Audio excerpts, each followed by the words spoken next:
தமிழர் தந்தை என்று தமிழக மக்களால்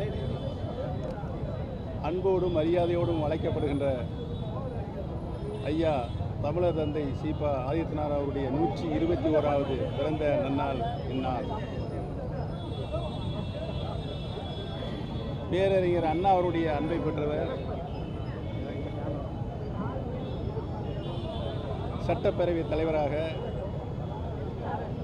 மாண்புமிகு அமைச்சராக ஏற்றுக்கொண்ட பொறுப்புகளில் அனைவருடைய பாராட்டுகளையும் மரியாதைகளையும் தமிழகத்திற்கு பெற்றுத்தந்தவர் ஐயா அவர்கள்.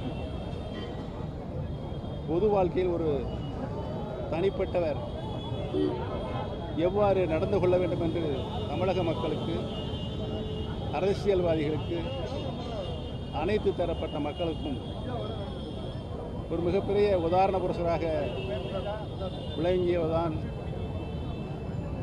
மரியாதைக்குரிய ஐயா அவர்கள்.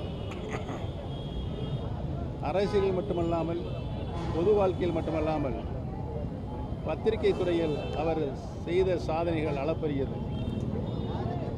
பாமர மக்களும் கிராமப்புறங்களில் வாழ்கின்ற மக்களும் எளிதாக எளிய நடையில் தமிழை தமிழகத்தினுடைய மூலை முடுக்குகளில் கொண்டு போய் சேர்த்தவர். பத்திரிகை படிக்க வேண்டும் என்ற ஆர்வத்தை கீழ்த்தட்டு மக்களிடம் பரப்பி தினத்தந்தியை காலையில் எழுந்தவுடன் படிக்கின்ற ஒரு ஆர்வத்தை தமிழக மக்களிடம் ஏற்படுத்தியவர். பத்திரிகை துறை மிகப்பெரிய புரட்சியை உருவாக்கி நடுநிலையோடு செய்திகளை தருவதில்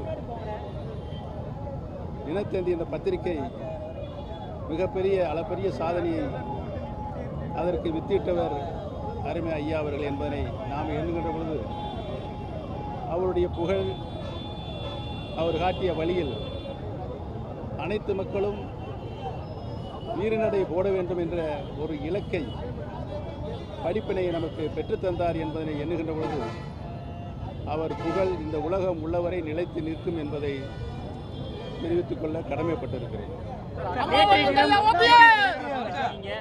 அரசியல் தொடர்பாக நம்ம பேசுற மாதிரி செங்கோட்டையை சந்திச்சாருன்ற ஒரு தகவல் இருக்கு. நீங்க சந்திச்சிருக்கீங்க. இன்றைக்கு தமிழகத்திற்கு வழிகாட்டியாக இருந்த சீபா ஆதித்யநாத் ஐயாருடைய பிறந்த நன்னாளை முன்னிட்டு அவருடைய புகழை மட்டுமே பாடுகின்ற நாளாக நாம் எடுத்துக்கொள்ள வேண்டும் என்றும், அரசியல் களம் என்று வேறு இருக்கிறது, அந்த களத்தில் நாம் சந்திக்குவோம்.